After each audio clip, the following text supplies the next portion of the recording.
Hi, I'm Dave Wurzel, and you're watching PHTV4 Spotlight. Today's Spotlight is on drug addiction and the stigmas associated with it, part of a series on this topic. And today we're talking with Mark Walker, who is the director of the Pathway to Sobriety at the Center on Southwest Highway in Palos Park. Mark, thank you for being here. Thanks. Good to see you again, Dave. Yeah, good to see you again. I always enjoy visiting with you. We have a very serious topic here. I appreciate you sharing your experience and expertise on this topic, specifically talking about drug addiction and the stigmas and misperceptions associated with drug addiction. Before we dive into that topic, though, how long have you been with the center? How long have you been the director? And I do want to hear about what is the Pathway to Sobriety. Okay, sure. First of all, in June, upcoming June, I'll be here 20 years. Congratulations. Thanks. Thank you. And I've been the Pathway Director for 3 years. And Pathway to Sobriety is our long-term on-site substance abuse recovery program. And it is a small program. It's only for men due to logistics. Men from ages 21 to about 60 come here, live here, work here. We don't bill insurance. We don't charge men rent. They come in 2 phases, and it's also a very long-term program. The minimum commitment that we ask for here is 8 months, and it's in 2 phases. Phase 1 is where Pathway men live here and work here on the center property in 3 areas. They can work in the kitchen, they can work in maintenance, they can work on the farm across the street. That's phase 1, minimum commitment there 5 months. Phase 2 in Pathway is a minimum commitment of 3 months where men room and board here and then go outside in the community and get another job and save up money for their future. Okay. Good. So it's a very structured path in terms of how they manage and take those positive steps. So, your experience having been here 20 years, but also in this specific program, can you talk about some of the stigmas that you've seen, drug addicts or associated with drug addiction that people have to deal with or overcome? Sure. And I'll admit my bias, and I feel that Pathway is not the most stigmatized place at all. I mean, as a matter of fact, if I leave the property, sometimes I have to remember that stigma exists outside. Right. And it does. And I think that that'll be the meat of what we're talking about. But again, to admit my bias, I think the center in general is very destigmatized for a lot of reasons. It's very important towards recovery and taking steps towards, not being an active addict, right? Absolutely. And to answer your question a little bit more directly, once in a while, I'll be at an event across the street at the farm, and I'll hear something like, well, I'm not sure if I want to associate with the center for one reason or another because they have those people here. Oh. And what they're clearly referring to is people in recovery, which is what I think we're really trying to advocate against here in the interview. Once in a while, an employee or somebody on staff, very rarely in fellowship or volunteers for one reason or another, but once in a while, if I get to know somebody on staff, they'll give an idea that, I didn't know somebody in recovery was like that or like, this or that. And rarely, though, I think because we incorporate some of the things that I want to get to about how to destigmatize, which is really a goal of Pathways, and I think it should be a goal more generally. Right, in the general public, it should be part of. So, and maybe if you want to use like a specific example of a type of stigma, the example you mentioned about somebody not wanting to associate with the center because of, what it means to others. But I'd like you to talk about that stigma, that, is even this close or out there in the real world that, people have to deal with, they have to overcome. Sure. And I think it's important to give some context about that. If I could say a couple of statistics, and sure, please. Statistical talk, but the substance use disorder affects somewhere in between 15 to 20% of the population generally. It's probably right in the middle there, about 17%. I have no reason to think that that's I think that's a good statistic. Mm-hmm. On top of that, somebody who's exhibiting non-functional behavior because they happen to have substance use disorder usually affects 11 other people. If you put those 2 things together, everybody is affected. Right. Absolutely everybody is affected. And I think that that's important for the context. Where does stigma come from? I think it's a social shaming based on people who are afraid, who are angry, who are separate. Right. They feel like they're said, well, that's not my problem. That's their problem. Right. But I think the reality is, and based on two fairly simple statistics that I think are accurate, I think that second one, that somebody exhibiting non-functional behavior in substance use disorder context probably affects more than 11 people. Right. So everybody is affected. And as you said, within that context, everybody knows somebody who's an addict, probably. Right. So why is there this social shaming? I don't know exactly where it comes from, but it comes from a lack of understanding. It comes from a lack of information. It comes from a lack of education. Could be fear, anger, a lot of pity, a lot of other things, but none of them are positive. Yeah. And I did want to talk about that. That's a good transition into, social shaming as a type of stigma associated with drug addiction. And the lack of understanding that you're referring to, would you say that stigma, or maybe others, do they affect all addicts equally? Like, do all addicts experience that, or I'm imagining other stigmas that they experience as well? I'm a generalist. I want to generalize. I think all human beings are prone to some kind of unhealthy use disorder. It's substance or not. I know that we'll focus on substance on use disorder here, but they're definitely different kinds of reactions and different kind of behaviors based on socioeconomic kind of things. That if you picture the kind of typical socioeconomic ladder, higher up on the ladder, there tends to be less stigma. Have people who are exhibiting that non-optimal substance use disorder kind of behavior are higher up on the socioeconomic ladder, there tends to be less stigma. Okay, so there is a financial, your social status, your economic capability. What about either ethnic or gender? Same on the ladder, or different types of stigmas? I think the latter is the thing that drives it, and the cross-pollination between gender and ethnicity and those kind of things really follow the socioeconomic more. And a really good example, I think, is the opioid crisis now. It's called the opioid crisis now. Right. Heroin is an opioid. OxyContin is an opioid.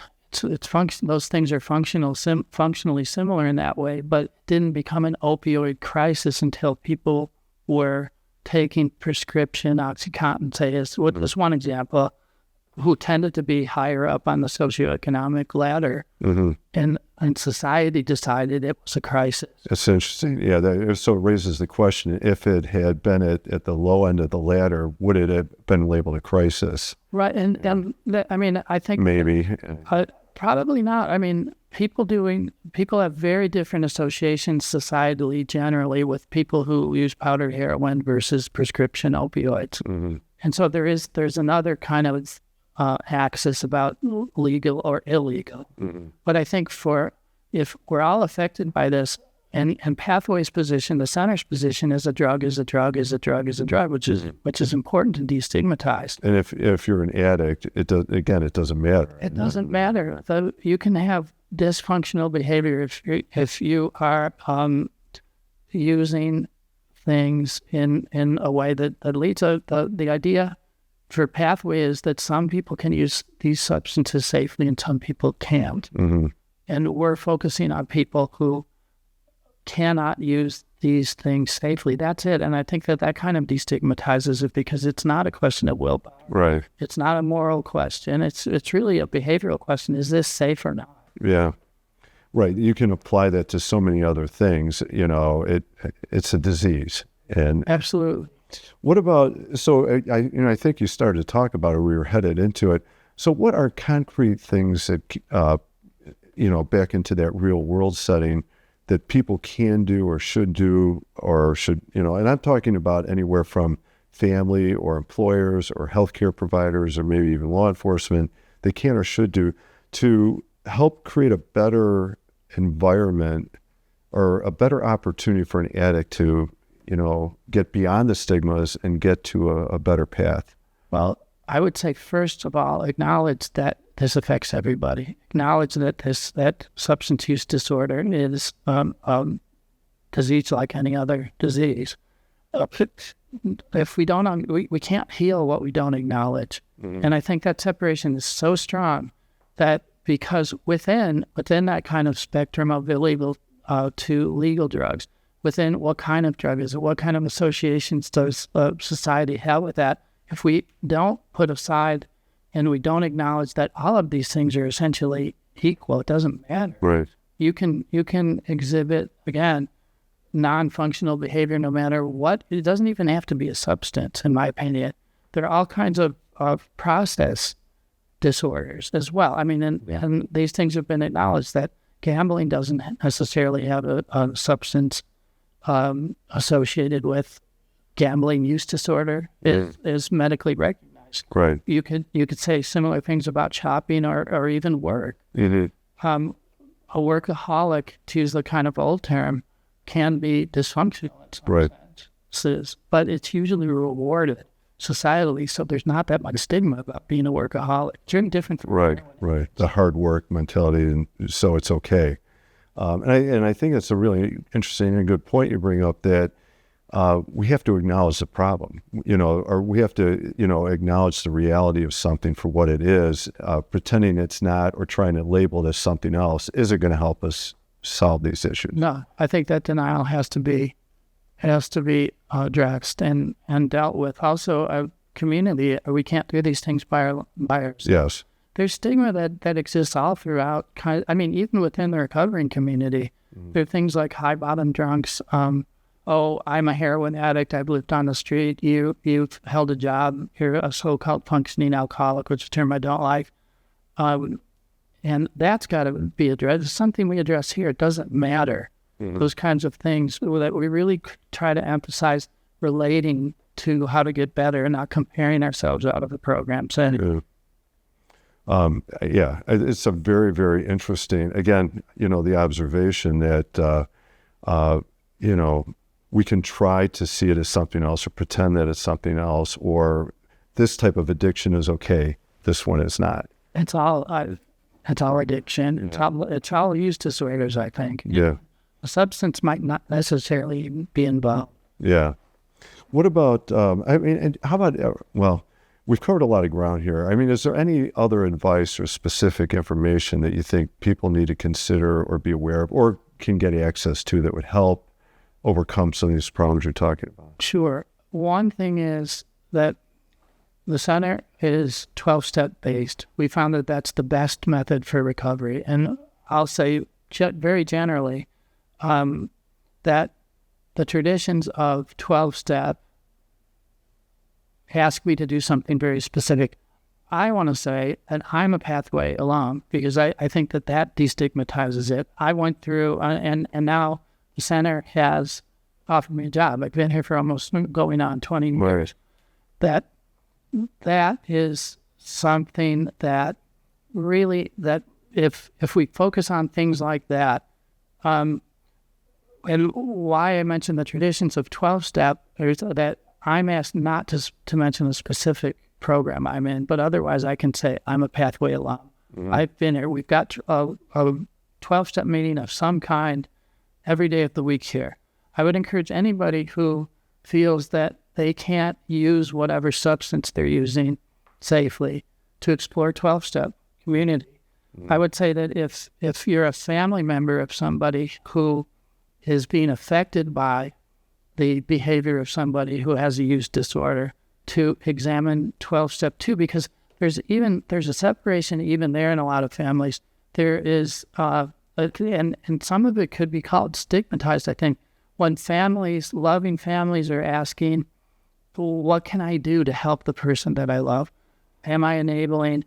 Am I being codependent? These are very tricky questions. There are 12-step groups designed to address those kind of questions.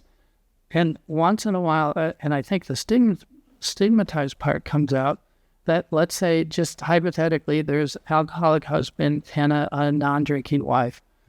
If it's approached to the wife to say, well, why don't you go to Al-Anon? Well, why should I go? That's his problem. Right. And that's very, very common, but there's a little bit of stigma there. Right. Because it's a family problem. It's a system. Like if we've agreed it affects almost anybody, it certainly affects loving members of families. And it's very hard to figure out, am I enabling? If I am, why am I enabling? And these are tricky things. Right. And this addiction or, abuse problem doesn't happen in a vacuum. Right. Absolutely not. And a shared experience or shared understanding certainly would seem to be a more effective way at a way forward. And I would say explore that. If there's something, if substance abuse disorder is something that you're thinking about, explore 12-step. Explore it with a professional. If somebody again is his or her behavior is affecting your life, explore those things. There is help available. That if we have this idea that is community that opens it up, if we're all in this together, I think that people are more likely to go and pursue help. And I think the biggest single issue with stigma for me is that it delays treatment for people. And that behavior, the substance abuse disorder, I think obviously can be very dangerous. Yeah.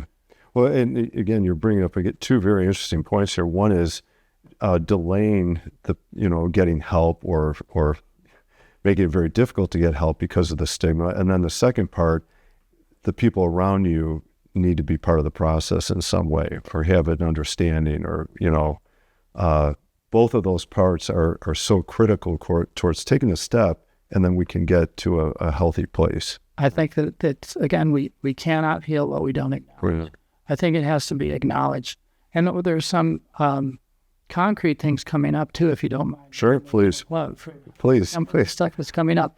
We've got two things happening in August. In the middle of August, there's a Pathway Picnic. That's a picnic for not just Pathway men, because I think the idea of the center is that we're all in this together. It's a picnic to celebrate and to help fund the Pathway program, but it's open to everybody. And the second event is the rummage sale. That's now in our 25th of the rummage sale. I've been here for 20 of them. It's hard for you to believe, but on August 28th, 29th, and 30th, the rummage sale comes up. The volunteers and staff fellowship here and Pathway men work intricately together on those days, especially, but throughout the whole year. If you've ever come to the center, you've interacted with Pathway men. It's unavoidable. The Pathway men and the staff, and never want to leave anybody out, and the fellowship and the volunteers, we all work together. But Pathway has a positive mark on everything we do. So we usually had in the past, I should say, we had a Pathway golf outing, but on the 16th, I decided to bring these groups together and invite the volunteers from the rummage sale, which again is the 28th, 29th, and 30th, to come to the picnic the day before we start taking donations for the rummage sale on Monday, August 17th. So on the 16th, we're going to have these groups come together. And again, I think it's just another example of we're calling this together. Come on out, being part of the community and see how community in recovery works with people who might or might not be in recovery. Yeah. Well, I think you bring up a great point, the need for community to make the thing work and be successful. And obviously you're doing great work here specifically with your program, but all the programs at the center, So thank you very much for that. And I wish you the best. So specifically, in August, we've got the Pathway Picnic, we've got the rummage sale coming up.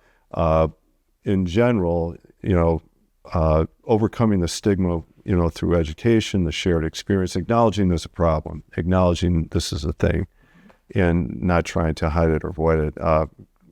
It's so important ideas to, embrace or at least acknowledge.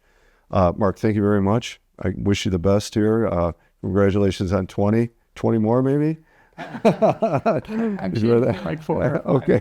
And I'll talk to you about 4. Okay. All right. We'll check in with you again and we'll see how you're doing. But congratulations on 20. Thanks a lot, Dave. I'm Dave Worsley. You've been watching PHTV4 Spotlight. Today's Spotlight has been on drug addiction and the stigmas associated with it. We've been talking with Mark Walker at the Center on Southwest Highway in Palos Park. Thank you for watching.